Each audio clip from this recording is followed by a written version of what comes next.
How do chaplains change the morale of a unit? It's hard to explain unless you've seen it firsthand. We were deep into a deployment, and the mood was bad. Guys were tired, some were angry, some were just numb. You could feel it in the air, like the whole platoon was carrying a weight we couldn't drop. Then Chaplain Harris walked into the tent one evening with a box of donuts and a smile that looked out of place in the desert. He didn't preach, he didn't lecture. He just sat down on an ammo can and said, "How's everyone holding up?"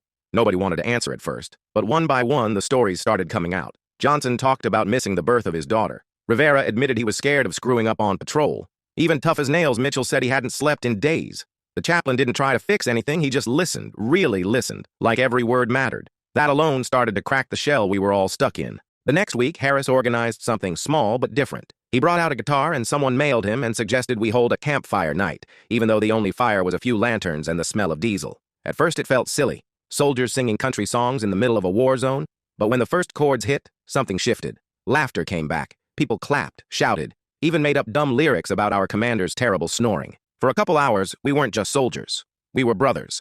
The biggest change wasn't the donuts or the music. It was the way Harris reminded us that we were still human. He made us remember birthdays with cards mailed from home. He led little prayers for guys who didn't even believe, because sometimes just hearing someone hope out loud for your safety was enough. When one of our guys got hit and flown out, it was Harris who kept us together. He didn't use fancy words. He just said, "It's okay to hurt, but don't let the hurt take everything good from you."